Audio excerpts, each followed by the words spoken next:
Tonight, let us begin with a question that sounds almost backward.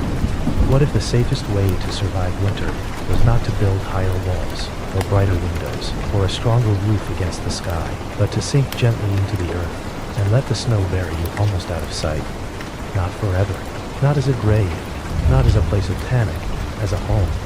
Imagine a season so cold and so patient that ordinary houses feel too exposed, too proud, too willing to argue with the wind.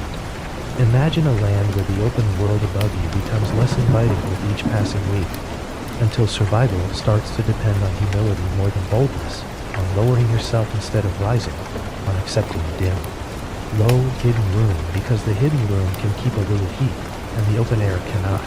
This was the strange wisdom of the Siberian frontier. In the late 18th and early 19th centuries, settlers in some of the coldest inhabited landscapes on Earth built their lives in dwellings that were half house and half earth. Their walls were timber, their roofs were bark and sod and snow, and their rooms lay so low against the ground that a traveler might pass nearby and see almost nothing at all. Just a pale swell in the winter field, just a thread of smoke, just the quiet sign that people were still breathing beneath the season. And that is where we are going tonight. Not into battle, not into empire in its loud official voice, not into a story of famous names and dramatic speeches. We are going into a small hidden pocket where ordinary life tried to continue under impossible weather. We are going into the low chamber before dawn, where frost forms inside the roof, where embers must be persuaded back into flame, where children sleep under wool and hide, and where every day begins with the same silent question. Will warmth hold a little longer? If you are already lying down, let yourself settle more deeply. If a light is still on, let it seem a little farther away. There is nothing we need to prove here, and nothing we need to remember too sharply. This is a slow story. It moves the way long winter moves. It drifts, it circles. It returns to the same sounds and the same gestures because those sounds and gestures were the shape of survival. So let the room around you grow quiet in your imagination. Let the ceiling lower, let the walls thicken, let the world above become distant and white and nearly silent. And let us begin below the snow. You wake before daylight, though daylight is hardly the right word for what reaches a buried room in deep winter. There is no cheerful stripe of morning across a floorboard, no bright window admitting the world, only a weak gray suggestion filtering through a smoke vent or through some tiny frost-clouded opening too small to call generous. What reaches you more clearly when light is cold? It is not a dramatic cold that would almost be easier to resist. It is an old cold, a familiar cold, a cold that has been waiting at the edges of your blankets all night and now returns patiently to your face, your hands, your knees, and the air you draw into your chest. Breathing deeply hurts a little. The inside of your nose feels sharp. One hand outside the blanket is enough to remind you that the room has not forgiven you for sleeping. For a few moments you stay still, not out of laziness, out of listening. Snow has changed the sound of the world above. The earth packed around the walls has changed it too. The silence in a half-buried dwelling is not the silence of an empty church or a distant meadow.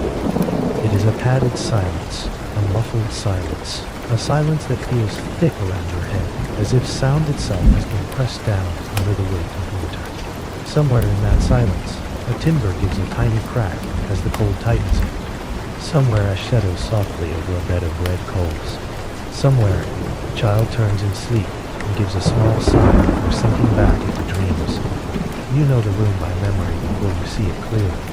The low roof, the hearth, the rough chest by the wall, the hanging bundle of something dried last summer and saved against present need, the edge of the sleeping platform or bedding place, the packed earth floor, the ladder or lowered opening that leads to the storage pit beneath, the place where boots were left, the place where the old mother sleeps, the place where the smallest child tends to curl toward warmth in the night.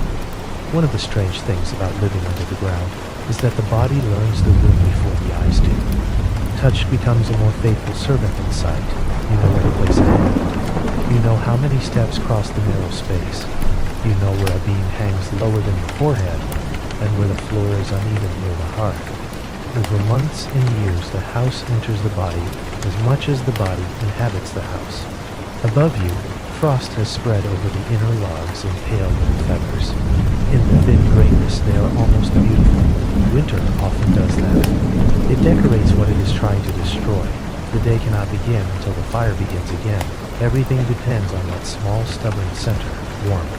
Porridge, thawed fingers, softened bread, drinkable water, dry wool, breathable air, tolerable spirits. A buried house without an active fire is merely a cold hole in the earth.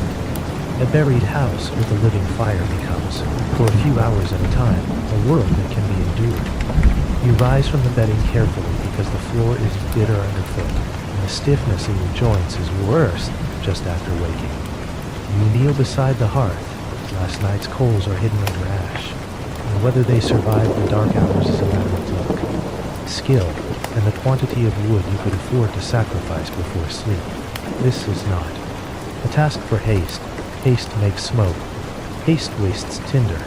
Haste turns the whole room into coughing and disappointment. So you move slowly, with the practiced delicacy of someone performing a ritual that cannot be skipped and cannot be bullied. A little birch bark, if any remains, a shred of dry grass, a few slivers of wood held back from yesterday and kept near enough to the fire to stay useful. Then a breath, then another. The ash stirs. The faint red underneath glows brighter, dims, then brightens again. A thread of smoke curls upward and hesitates. The tiny ember seems to think about life. Then at last a point of orange appears, no larger than a fingernail, and that is enough to make the whole room feel less helpless. The flame takes slowly. It creeps along bark. It catches a shaving. It licks at another piece, your hands hover nearby, not to warm them yet, but as if your patience alone might guard the fragile new life of the fire. When it is strong enough to begin talking in little snaps and breaths, the room changes its mood. Not warm yet, that will take time, but no longer suspended between night and failure. Now there is possibility. Others begin to wake. A wife sits up under her blankets and rubs her fingers before bringing them close to the slow-growing heat. An old mother coughs, pulls a shawl tighter around her shoulders, and waits for enough light to sort the room into useful shapes. A child blinks, confused for an instant, then remembers. This is morning, this is winter, this is home. No one needs to say it aloud. The family's first words, when words come at all, are seldom grand. They belong to the world of necessity. The vent is drawing well enough. The wood near the wall is still too damp. There may be enough millet for another 2 mornings. The goat sounded restless in the night. The little boy's cough is quieter. The roof groaned once after midnight. Such observations are the grammar of a buried life. They are not dramatic, but they determine the quality of the day more surely than any abstract idea ever could. As the light from the hearth increases, the room reveals itself in layers. The walls are logs chinked with moss and clay. Beyond them, pressed tightly all around, is the dark, cold weight of earth. The roof is low and thick. Large beams carry smaller poles. Over them lie bark and sod, and then winter's own heavy blanket of snow. To outsiders, the arrangement might seem oppressive, even degrading, as though the family had accepted burial while still alive. But such an impression belongs to those who have not tried to keep warm according to rules below zero. Here the logic is obvious. Earth does not give up heat as quickly as open air. Snow heaped over the roof keeps wind from stealing what little comfort the room can hold. A low profile means less exposure. A sunken floor means steadier temperature. A narrow entrance means less sudden exchange between precious interior warmth and murderous exterior cold. The buried dwelling does not defeat winter. Nothing here truly defeats winter. It bargains with it. It says, take the sky if you must. Take the distant trees and the open riverbank and the high bright dreams of other climates. Leave us this pocket. Leave us this little chamber of smoke, coal, and warm breath. Leave us enough. From the outside, on a white morning, the house might almost disappear. A traveler crossing the settlement could mistake it for a drift or a low swell in the land. Perhaps only the vent, marked by a faint ribbon of smoke, would betray it. That near invisibility is part of its genius. The house does not announce itself to the weather. It withdraws from the weather in a severe land. Modesty becomes a technology. Still, modesty is never free. The same structure that preserves warmth also narrows life. There is little privacy here, little distance, little separation between one body's fatigue and another's patience. 5 people may sleep within arm's reach of one another. A child's bad dream wakes everyone. An old woman's cough colors the whole room. A husband cannot hide his worry. A wife cannot hide her irritation. The family becomes intensely literate in small expressions. A glance toward the food chest, the pace of someone's hands while mending, the angle at which a bowl is set down in such a room. Emotional weather matters because the room itself is too small to escape it. By the time the fire is steady enough to support a pot, the day has already begun its quiet demise. Someone must fetch water. Someone must inspect the stores. Someone must check the animals. If animals remain, someone must gauge how much wood can be spared now, and how much must be preserved for the deeper cold still to come. A frontier winter morning does not unfold under the sign of choice. It unfolds under the sign of order, one task after another, one careful act leading to the next, and this order, repeated enough times, becomes its own form of comfort. The wife moves toward the food chest, or toward the ladder that leads to the storage pit below the room. The old mother straightens the blankets and begins some small sorting task with hands slowed by age, but not yet released from usefulness. The children, depending on their years, drift sleepily toward the edge of work, watching more than doing, or doing clumsily under supervision that cannot spare much tenderness, but is not entirely without it. The storage pit waits below, another darkness under the first darkness, another lesson in how frontier people nested survival inside survival. Down there the temperature stays more even, which is to say less ruinous. Grain in sacks or bar containers, root vegetables in corners, dried fish, a little rendered fat if luck is visited, perhaps berries sealed in clay, perhaps nothing so generous. Each item preserved is really 2 things at once. Food, yes, also time. Every turnip is a few more days, every handful of grain is a small extension of winter's bargain. Climbing down into that lower chamber always carries a faint unease. The air is colder, stiller, heavy with earth. Condensation gathers where it can. The walls seem closer there, and the darkness more complete. We work by memory and touch. A sack here, a jar there, a bunch of dried roots hanging above shoulder height. The family's future arranged in rough, humble forms that must last until ground softens again. Up above, breakfast begins to take shape, not abundance, not even comfort, but order. A pot of thin porridge from stored grain. A crust of dark bread held near the fire until it stops feeling like a brick. Perhaps a strip of dried fish, perhaps a little milk if a goat still gives any. More often, the morning meal is humble enough that a modern person would mistake it for a prelude rather than the meal itself. Yet it matters because it tells the body that work may continue. It tells the children that the room is still functioning as a household, not merely as a shelter against death. It tells the adults that another day has started in a familiar way and may therefore, with luck and labor, end in a familiar way too. The wife stirs the pot with practiced hands. Steam rises and disappears. The old mother breaks bread if there is bread to break. The children hold bowls and wait. There is very little conversation at first. Morning in such places belongs more to the senses than to language. The smell of smoke, the hiss of a drop of water striking iron, the ache in the fingers easing by degrees, the softness of the first warm mouthful against the throat that has inhaled cold all night. Even this modest warmth is temporary. The house never fully relaxes. It only shifts between degrees of discomfort, but the body learns to cherish increments. One bowl of porridge, one patch of heat on the hands, one child not coughing today, one bit of light that reaches the beam and shows the frost beginning to fade. Contentment on the frontier is rarely large enough to announce itself. It comes in fractions. Soon the person assigned to water must go outside. Sometimes that is the husband, sometimes the wife, sometimes an older child or daughter. In bad households, the division may be bitter. In good households, it is merely practical. The entrance covering is lifted or pushed aside, and all at once the world changes scale. Inside the dwelling, everything is low, close, held in the breath. Outside the world is huge again, white, sharp, open, mercilessly exact.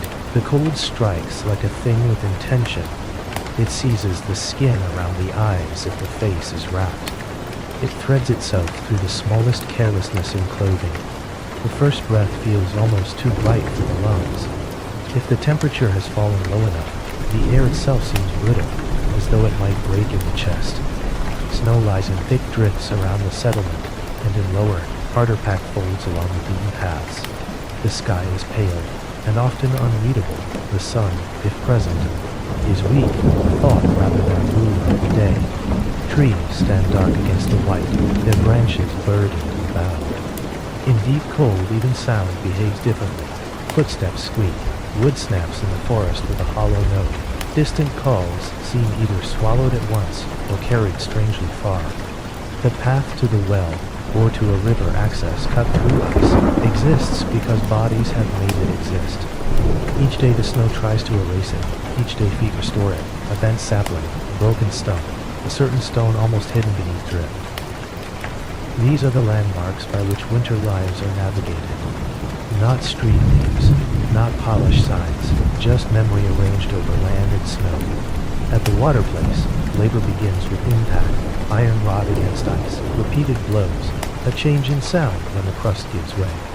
Then the stiff rope, the wet bucket, the pull, water rises black and heavy through the white. It sloshes over the rim and freezes on leather, almost at once. Gloves grow heavier, fingers begin to complain, shoulders know the weight before the arms have fully accepted it. Carrying water back is one of those tasks so common that no one thinks to call it heroic, and yet it would have defeated many people raised in gentler climates. 2 buckets if the carrier is strong enough, one at a time if not. Step carefully, do not slip, do not spill more than necessary. Do not pause too long in the open room. The body bends to the yoke or to the handles. The back learns its old lesson again. Survival arrives home in wait, and the carrier re-enters the buried dwelling. The shift feels almost luxurious, though the room itself is still chilly and dim. The buckets are set down. The hands are warmed slowly, because hands warmed too quickly hurt beyond endurance. This too is knowledge. The frontier teaches 1,000 small timings. How fast to thaw fingers, when to remove a damp knitting, how near to place wood to the fire, when to bank coals, when to let a child sleep a little longer, because waking into cold before there is food serves no purpose. Once water is back, the rest of the morning opens out into the work that sustains the room from within. Root vegetables are selected from storage, brushed, trimmed, or sliced if the meal can spare them. Grain is measured with caution, never carelessness. Bread is inspected for mold. A pot may be set for a later broth. Every decision leans toward the same future. Make things last. Make the room whole. Make tomorrow possible. Children in such a household absorb usefulness early, though not always unhappily. A daughter learns how to pick through dried berries or peas and discard the bad ones. A son learns to carry small pieces of kindling to the hearth. The work is serious, but the atmosphere around it is not without warmth. There are little corrections, little approvals, little moments when someone older says good, or enough, or not that one, and a child feels, perhaps for an instant, that the world is difficult, but legible. There are animals too, if fortune has smiled enough to leave the household in. Goats are the common blessing. A cow, if present, is extraordinary and burdensome in equal measure. A pig may be impossible through such winters. Chickens fare poorly without protection and feed. Most animals on the Siberian frontier are not pets. They are not sentimental companions. Yet they are not mere objects either. They breathe warmth. They return milk. They produce dung for fuel or soil. They represent wealth in a season when wealth is measured not in silver, but in surviving mouths. The animal shelter may be a separate dugout, or a partly connected chamber, or a neighboring low structure entered through a covered way. Architecture bends toward the same logic again and again. Reduce exposure, keep labor close, save heat where possible. Let animal warmth help human shelter if it can. This arrangement makes perfect sense, even if it mingles the sense of family life with the sense of manure and wet straw in ways the comfortable would find appalling. Inside the animal space, the air is different, warmer in some places, fouler in others, thick with breath and hay and hide. Goats shift and stand. Their eyes catch weak light, and give it back. If there is a cow, she stands with a heavy patience that seems almost noble, though by late winter, she too has narrowed under the strain. Fodder is distributed, soiled straw is removed and replaced if enough fresh bedding remains. Hooves and flanks are watched for trouble. A sick animal in winter is not simply a concern. It is a chain of future losses already beginning. Milking in such cold is an oddly intimate act. The hand is stiff, the udder is warm. The bowl receives each thin stream with a soft rhythm that can be almost soothing if one forgets, for a moment, the larger circumstances of necessity. Milk brought back to the family room is usually claimed at once by some urgent purpose. A child gets a little, the portion is warmed, perhaps cream is allowed to separate, perhaps not. There are no luxuries here without calculation.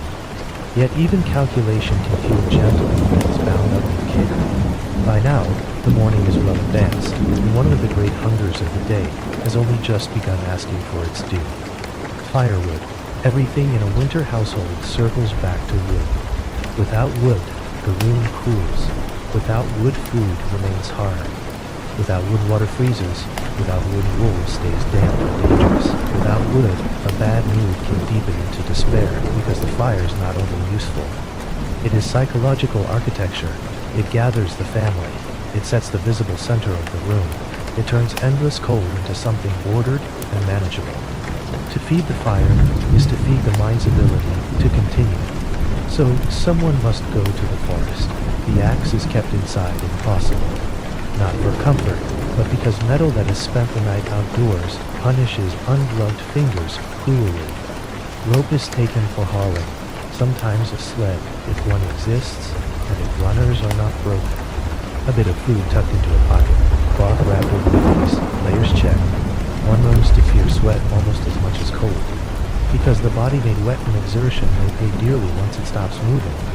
Then out again into the white. The forest in deep winter is not empty, but it feels empty. The undergrowth is hidden, paths are altered, distances lie. A tree that seemed near from the settlement proves farther once every step sinks. The silence there can be so complete that even one's own breath starts to sound foreign. Yet for people who live by wood, the forest is not romance. It is supply, it is risk, it is a ledger written on trunks and snow. Good wood must be chosen, green wood will smoke and sulk. Rotten wood crumbles and cheats the heart, dead. Standing timber is prized if found. Fallen trunks may do, if not too soaked or buried. An experienced eye can judge much from bark. Angle, weight, and the way an axe sounds when it bites. That sound matters. Frontier knowledge is full of sounds. The sound of safe ice, the sound of seasoned wood, the sound of a vent drawing badly, the sound of roof snow shifting, the sound of a child's cough crossing from ordinary to dangerous. The labor of chopping is repetitive enough to become almost transient. Lift, strike, recover, lift again. Snow dulls the echo. Frost hardens the wood. The arms warm themselves by force, and the chest grows damp beneath layers that must not become too damp. It is work that narrows thought to rhythm, and rhythm can be merciful. A person dragging worry through the whole day may, during the steady fall of an axe, think of nothing at all but the next correct movement. There is peace even in hardship if the body is fully occupied. Still, the forest also invites memory. Between blows, the mind drifts, to a different season perhaps, the startling softness of fall, the smell of wet ground when the snow first withdraws, mosquitoes whining by river reeds, children running without so many layers, the foolish luxury of standing outdoors and not fearing the air, for memory may drift farther, to a village left behind years ago, to fields that were smaller but easier, to a bell heard from a church that is now impossibly far less. Winter does not forbid memory. It sharpens it in strange ways. When enough wood has been cut, the hauling begins. This is often worse than the chopping. Logs catch on roots hidden under snow. The rope burns through gloves. The back protests. The body leans forward and becomes, for a while, a plain mechanism of persistence, moving across a white distance. Such moments are rarely remembered, individually later. They merge into an immense background of effort, out of which frontier life was made. And still, when the clearing comes into view, there is relief. The low mound of home, the the faint smoke, the certainty that for another few hours at least the family will not signal dark with nothing left to burn. The afternoon, if we can call it that in a season where daylight is meager, often hidden, unfolds more quietly. Newly brought wood is stacked, damp pieces are set near enough to the fire to dry. Wet outer layers are loosened. The room, if the household has one, may begin its soft, repeated sounds. Clothing is mended, tools are checked. The old mother tells a story that she has told before, and will tell again. Not because the listeners have forgotten, but because repetition is one of winter's gentlest forms of companionship. Stories in buried rooms do more than pass time. They keep interior space larger than its measurements. A room 12 feet across can become, for a little while, a river village, a summer meadow, a market road, a wedding feast, a churchyard, a place where bells still ring, and no one has to count beats in a pit beneath the floor. Children hear these stories and half understand them. Adults hear them and understand too well that memory can be both nourishment and bait. There may be small games too, scraps of wood turned into animals, pebbles counted and sorted, a child tracing shapes in ash near the hearth before being told to stop wasting the ash. Such little moments matter because frontier life is not pure suffering. Human beings do not survive on pure suffering. They survive on narrow pleasures fitted into narrow gaps.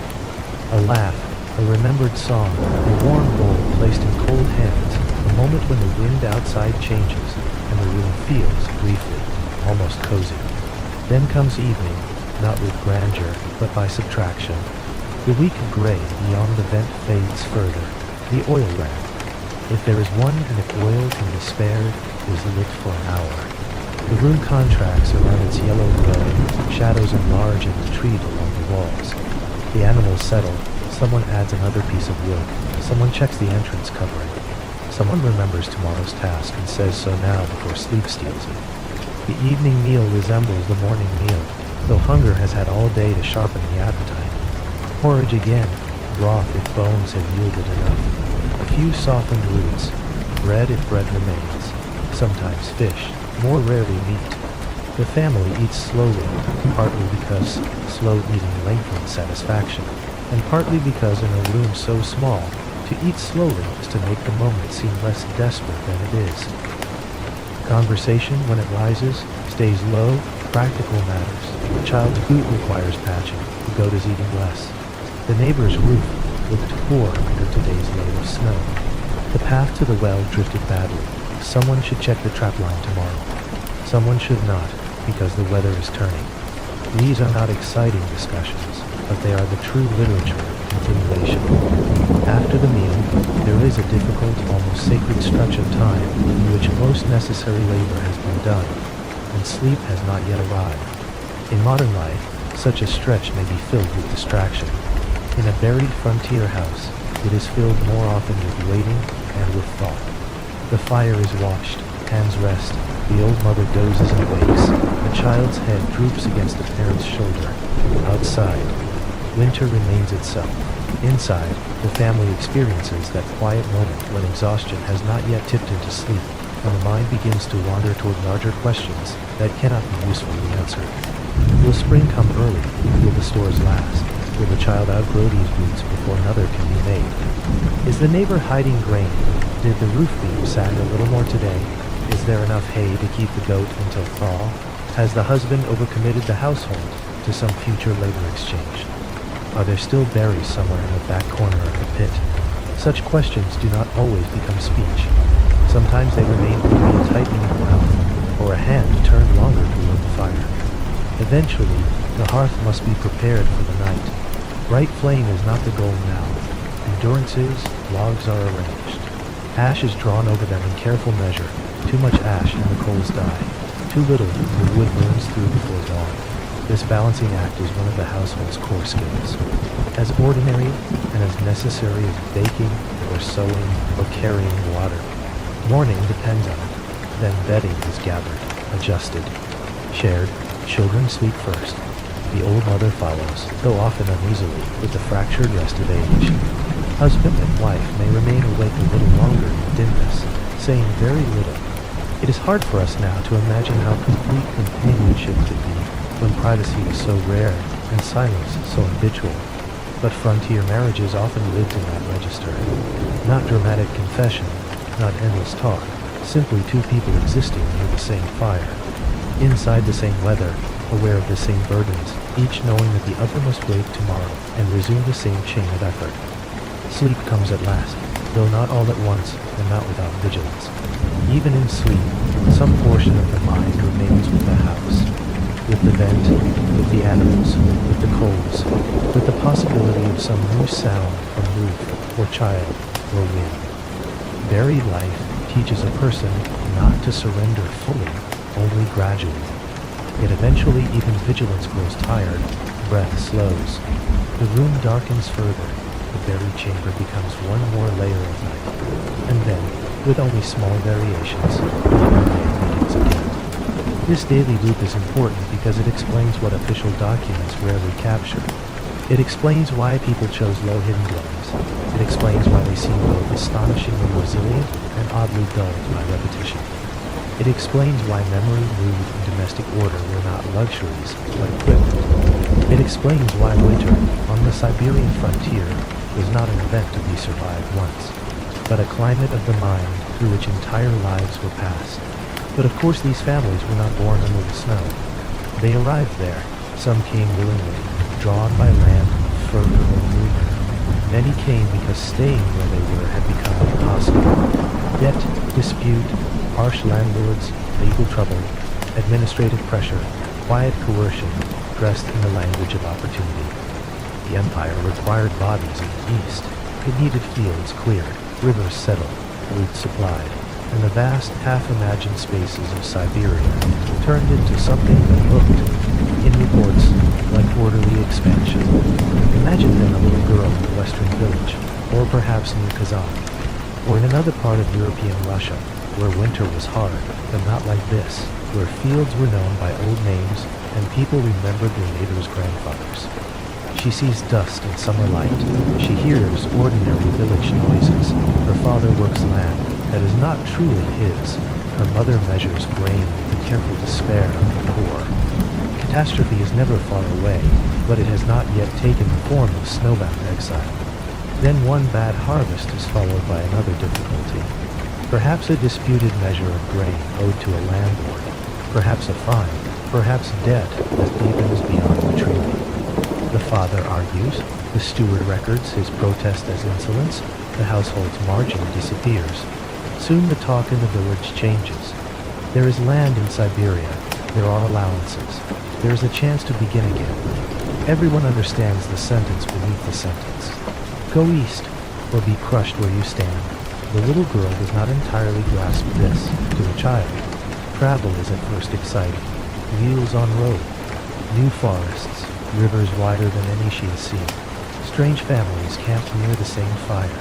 Wagons creaking toward a horizon that never seems finished. But journeys that adults take in fear, children often take in curiosity, at least until fatigue teaches them the adult meaning. Weeks become months. Roads worsen. Supplies narrow. Illness appears. Arguments flare.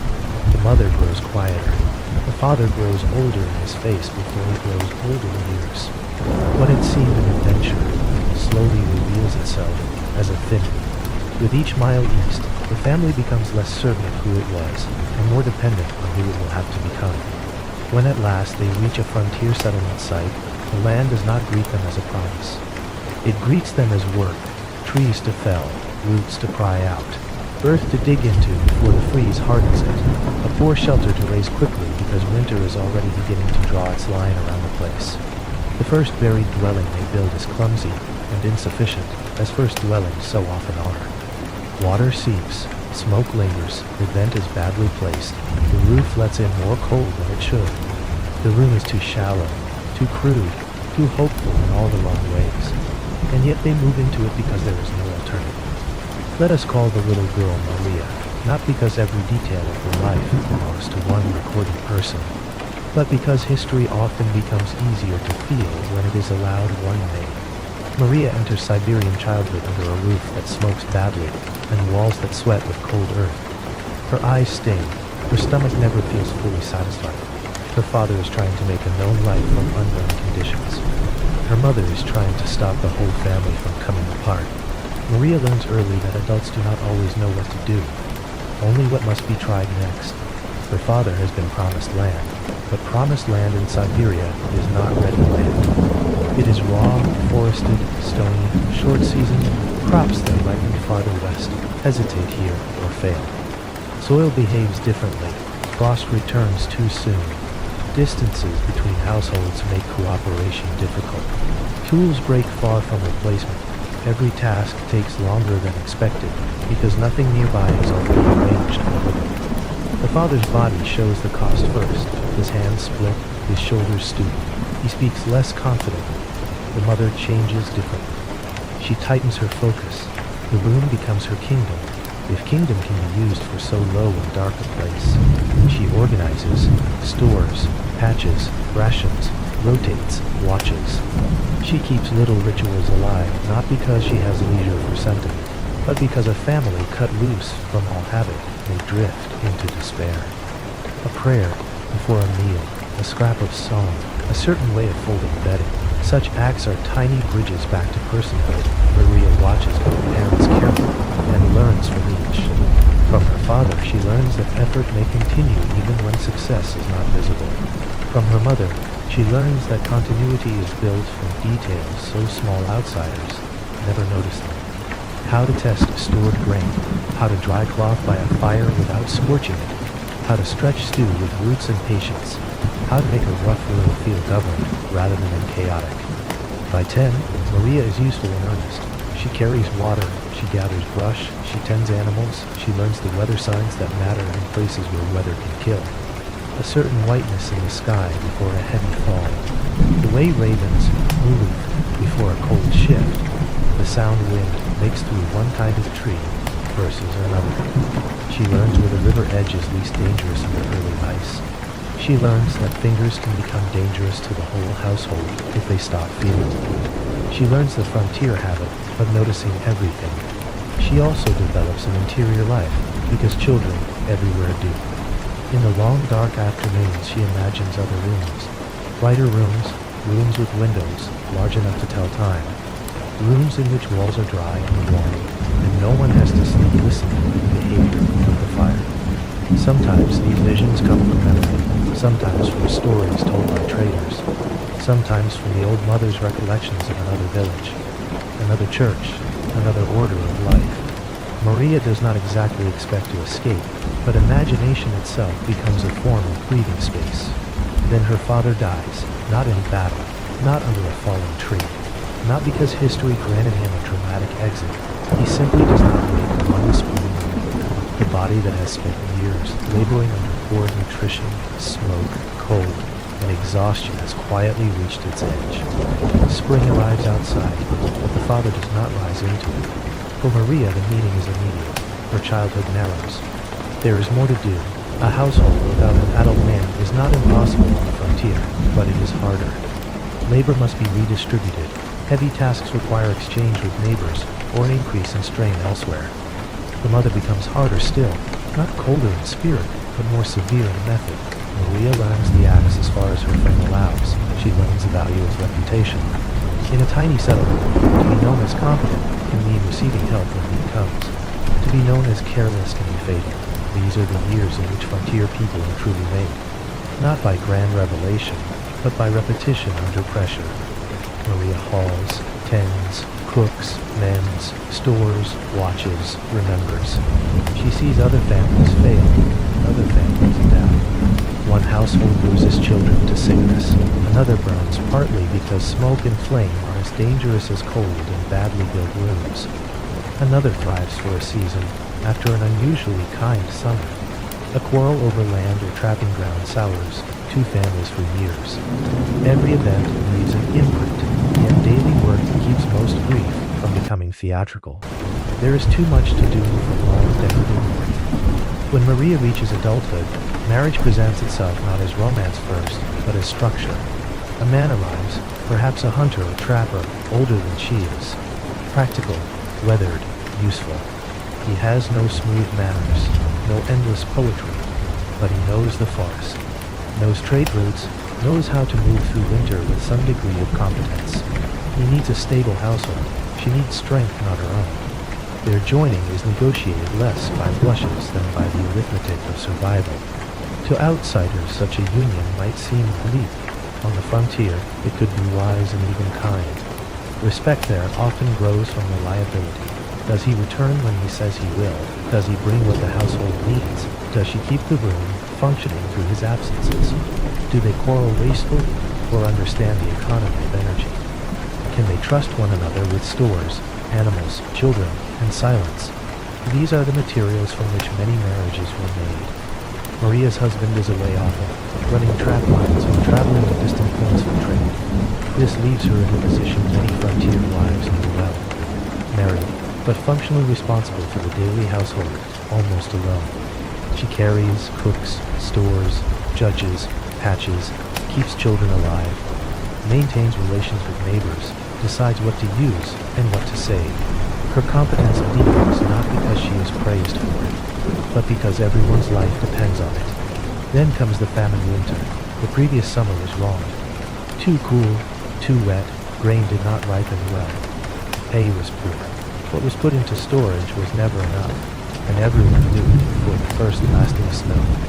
There is a special dread in a community that can count its disaster months in advance, and still has no power to prevent it. One measures sacks, one looks at root pits, one counts animals, one looks at children's faces. One does the arithmetic again, knowing the result will not change. Rationing begins early. Meals grow smaller before the real cold has fully settled. Bread becomes coarser, porridge thinner, fish scarcer. Families begin discussing matters no family wishes to discuss. Which animal must be killed sooner than planned, whether an older child can be sent to kin elsewhere, whether some tool might be traded, whether bark flour, leather broth, or lesser roots may have to fill the pot before spring. Hunger changes the mind first, or at least it makes the mind visible in new and pitiless ways. Thoughts circle food, dreams become feasts that wake into bitterness.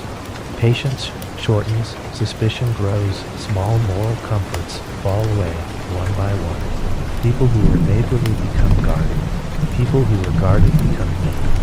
The social fabric of a small settlement frays not through villainy alone, but through the pressure of empty bowls. Maria lives through this not as a saint, and not as a monster, but as a woman narrowing her loyalty to the radius she can afford. A neighbor suffers, and she cannot help enough. A child in another household grows visibly weaker, and she sees it, and then looks away because looking too long demands choices she cannot make. Shame and relief begin living together in the same body. One family's misfortune becomes another family's secret gratitude that disaster has not chosen their door today. The goats go first, if goats remain. Their milk was precious. Their meat is more urgent now. Leather scraps are boiled. Bark is ground. The pot becomes a teacher of human limits. Some nights the room is full of the smell of things no one would call food in easier times. Yet they eat, because the alternative is not nobler. It is only shorter. By late winter, the settlement is changed beyond speech. People move more slowly, faces sharpen. Children become eerily quiet or strangely restless. Trust, once broken under hunger, does not mend quickly. One household accuses another of hiding stores. Perhaps they are right, perhaps not. In either case, the accusation itself is part of the damage. When spring at last arrives, it does not feel like joy at first. It feels like exhaustion made wet. Snow shrinks into gray heaps. Paths become mud. Rot smells rise. The landscape returns in ugly stages. And those who remain walk out of their dwellings looking older than the calendar says they will. Some households have disappeared entirely. Two dead, one gone, another broken apart into relatives elsewhere. The settlement is still there, but thinner in body and in spirit. Maria survives. So does her husband. So does her mother, perhaps against expectation. Survival, however, is not a clean victory. Maria has lost weight. Her hair has thinned. Her body has forgotten certain rhythms of health. Her faith in neighbors has altered. Yet because frontier life is mercilessly practical, recovery begins almost at once.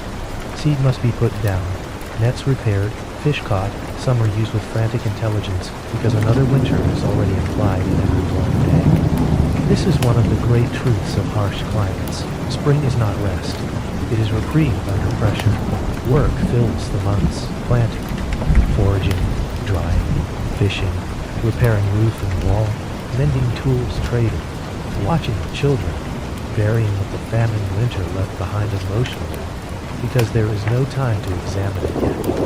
Gradually, the settlement begins to look like a human place again rather than a collection of haunted survivors. Bodies thicken a little, voices return, agreements are renegotiated. Some friendships deepen through shared ordeal. Others remain permanently altered. In these years, Maria's role in the settlement changes. Younger women begin asking her advice, how much grain to hold back, when to slaughter a goat, how to tell whether roots in storage are turning, how to ration without provoking panic in the children, how to speak honestly about scarcity without destroying hope. Maria does not pretend certainty she does not possess. This is one reason people trust her. Frontier authority often belongs not to the loudest person, but to the person who can look at bad conditions without lying about them.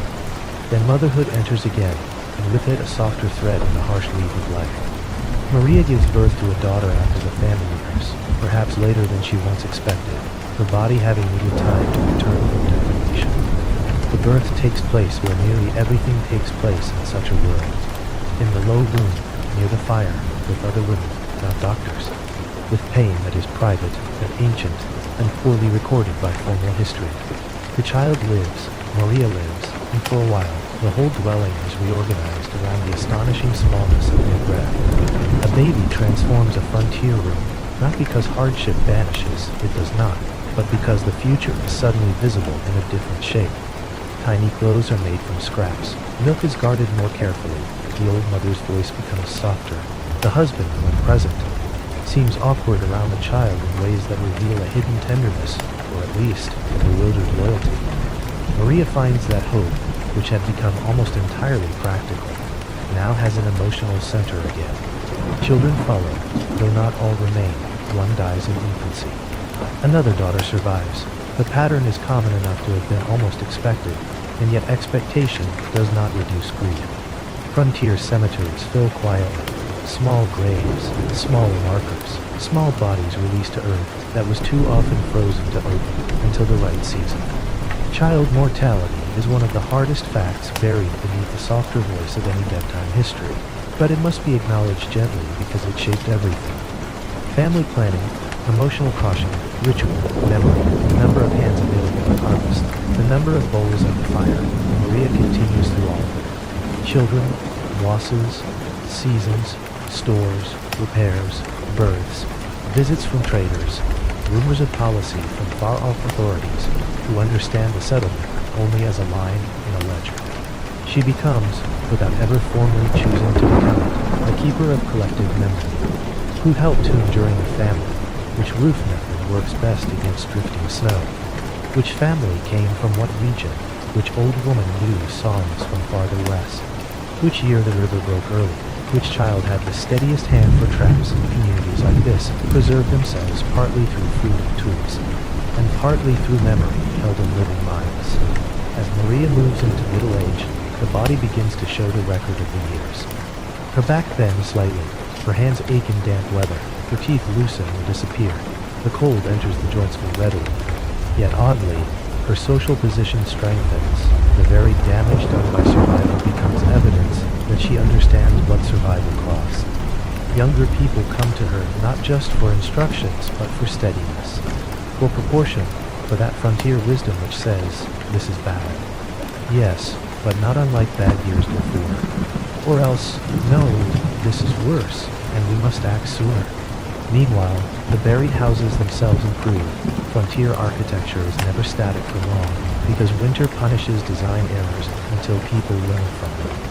Entrances are lowered or angled, roof layers are adjusted, storage pits become better lined, smoke channels become more subtle. Settlers borrow from one another, they borrow from local and indigenous knowledge, whether they admit the debt proudly or not. Bark is layered differently, insulation is improved, ventilation problems are solved not by theory alone, but by accumulated winters. Necessity humbles tradition. Imported customs yield where local survival methods prove better. This is a quiet but important part of frontier history. The past is often imagined as separate cultures standing rigidly apart. In real hard landscapes, people borrow what works, pride may complain. But frozen fingers are persuasive teachers. If a local roofing method holds heat better, it spreads. If a different way of sealing walls prevents damp, it spreads. If fish are best preserved in a particular fashion, households learn. Survival creates forms of cultural exchange more practical than philosophical. One season, an official arrives to count, inspect, record, and report. Gallon. He asks names, livestock numbers, household composition, acreage cleared, deaths, births, perhaps taxes, perhaps obligations. To him, the settlement may look primitive but legible. A frontier success, perhaps, land occupied, population stable enough. Winter endured, the empire's edge held. Maria answers his questions plainly if he asks them of her. She tells him what happened in certain years. She describes shortages, repairs, improvements, and losses without ornament. Perhaps he is impressed, perhaps uneasy, perhaps he promises support. People in such settlements know how to hear promises. They hear them the way they hear wind over snow, real enough as sound and certain as substance, the officials report when it travels away, will reduce varied life to categories. Household, yield, mortality, resource, structure. These words are not false, but they are thin. They cannot contain the actual feeling of waking the earth with frost and warmth. They cannot contain the way a moonified body learns to share air, heat, and mood for 6 months of darkness. They cannot contain the taste of a warm turnip after a day in which water had to be carried by hand through murderous cold. Administrative language sees from above. Buried life is almost entirely interior. Years continue. Maria's husband may one day fail to return from a winter journey. Hunters disappear that way sometimes. Storm, river, ice, distance, simple bad luck. At first there is work, then waiting. Then grim frontier, understanding that waiting has become widowhood, whether the body is ever found or not. Maria continues, what else is there to say? Grief on the frontier is often practical before it becomes poetic. A trap line abandoned, a roof repair done without him, a daughter now carrying the task he once carried. Loss enters life by altering work. Her daughters grow. One becomes the age Maria herself was when responsibility first closed firmly over her. Another learns the storage pit by feel. They patch, carry, tend, listen, and become women in the same low rooms that shaped their mother. If there is hope, it lies not in escape exactly, but in improved continuity. The house is better built now. The family knows more. The settlement is more experienced. Hardship is still there, but knowledge has thickened about it. And when Maria at last grows old, truly old by frontier standards, she has become part of the settlement's moral architecture. Not famous, not comfortable, not spared, but central in the quiet way some people become central. She knows how things were. She remembers who arrived, who died. She knows the shape of winters younger people cannot imagine, because even the hardest recent ones are softened by all the improvements years have taught. In long dark evenings she tells stories not to entertain alone, but to transmit the map of endurance. If she reflects on her life at all, she likely does not call it heroic. Heroism is a word often used by those far from repetitive labor. Maria has simply done what the season demanded, again and again with more steadiness than complaint. But perhaps there is a kind of greatness in that very plainness. Not in one dramatic act, in 10,000 undramatic acts. The fire relit, the bucket carried, the child comforted, the roof patched, the goat fed, the neighbor judged correctly, the seed held back, the story told once more so memory remains alive in the room. When Maria dies, history barely notices. A frontier grave, a marker, a burial in ground that may need waiting before it can be opened. Her daughters mourn. The settlement continues. Another winter comes. Another child learns where the dry kindling is kept. This is how ordinary history moves. Not by stopping for one life, but by absorbing one life into the habits of those who remain. Yet if we step back from Maria and from any single household, we begin to see another layer of the story, quieter and stranger. The houses themselves, archaeologists, local diggers, and later historians who look at these buried dwellings, do not find a complete world waiting intact beneath the soil. They find traces, log stands, hearth marks, storage pits, vent channels, fragments of pottery, bones, toolware, bits of cloth, or leather in favorable conditions. The remains are humbling, but they are eloquent. They tell us people lived low and close and carefully. They tell us winter-shaped design. They tell us that practical intelligence accumulated here, even where literacy was scarce, and no treatise was ever written. The venting systems are particularly fascinating, though we should approach them in gentle mood rather than with the bright excitement of a detective story. A modern person might imagine that the simplest solution to smoke is always a straight upward hole. But some of these dwellings used angled channels, lowered entry passages, or specific relationships between hearth and vent that suggest a subtler understanding of air movement. Certain designs drew smoke more effectively, certain forms conserved more heat. Certain mistakes are visible too, reminding us that architecture on the frontier was a conversation of trial, failure, and correction. The roof layers tell stories as well. Bark, sod, timber, snow, each material doing more than one job, keeping weather out, holding temperature in, reducing wind, carrying load. Sometimes there are signs of repeated repair, which may be the most intimate evidence of all. A perfect structure could have been built by an ideal plan.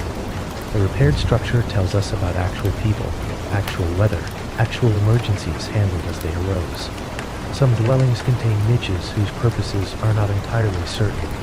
Storage, icons, tools, little domestic altars, practical shelves. The categories blur. That blur matters. Frontier households often refuse the neat separation scholars prefer. Sacred and ordinary, ritual and utility, memory and housekeeping, in a small buried room, where survival and meaning share the same air. An icon corner may be near the tool peg, not because faith has declined, but because life itself is not divided as comfortably as later interpreters imagined. Burial grounds add another quiet layer, small cemeteries with graves aligned in mixed ways. Some follow orthodox habit more clearly, others altered by local practice, terrain and weather, or the simple unevenness of isolated belief. Child burials appear often enough to break the heart, even in the abstract. Grave goods are inconsistent. Coffins here, simple wrapping there, paths worn to certain graves, perhaps evidence of return visits. Other graves left without such signs. We see the outlines of mourning, but not its full interior. Archaeology is generous with structure and stingy with feeling, and that limitation may itself be one of the most restful truths in this story. We do not have to solve everything. We are allowed to know a part of it, to understand that people lived, adapted, believed, repaired, lost, and continued without forcing every fragment into a right final answer. The buried house remains partly buried even after excavation. Experience never comes fully back to the surface. Some sites suggest communal work patterns, shared storage, nearby working spaces, settlement plans that imply cooperation beyond mere adjacency. Others suggest isolated households, more scattered, less coordinated, perhaps more vulnerable. Which came first, social cohesion or architectural success, is not always clear. But the connection between them feels strong. Families that worked entirely alone often vanished more quickly than those who pooled labor, memory, and mourning. Goods and ideas also traveled farther than the map of the houses alone might suggest. Tool styles repeat across distances too great for coincidence. Certain building habits appear in more than one region. Traders, hunters, priests, officials, and wandering workers likely carried more than objects.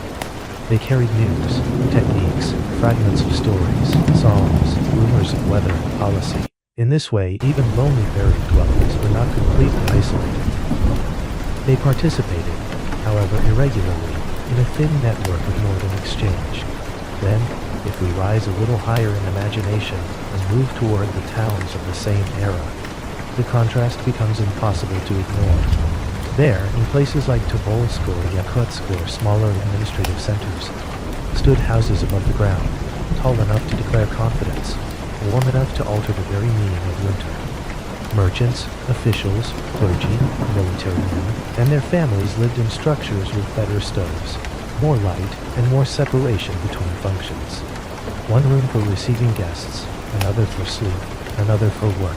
Windows broad enough to admit actual day, floors raised from the ground, walls not sweating with earth. No one in Siberia was entirely free from the seasons of work. Winter reached everyone in some form, but it did not reach everyone equally. To live in a masonry or well-built timber house with large ceramic stoves was to inhabit another version of the same climate. One still saw snow outside. One still felt the difficulties of distance and supply. Yet one could drink tea in a warm room while those who produced the food, timber, and skins that helped sustain such towns returned to low chambers under the earth. Class in Siberia was visible not only in clothing or titles, but in insulation. In the thickness of walls, in the size of rooms, in the number of separate rooms, in whether the household's labor could include leisure. A merchant's wife might complain of the long winter because carriage roads were poor and social calls fewer. A settler's wife measured winter in fuel, grain, and whether a child's hands remained cold. Town life could preserve versions of metropolitan culture. Samovars steaming, candles and polished holders, account books, invitations, church feast days observed with some ceremony. Young officers or clerks discussing prospects, merchants evaluating fur prices, children taught to read more systematically than frontier children could be.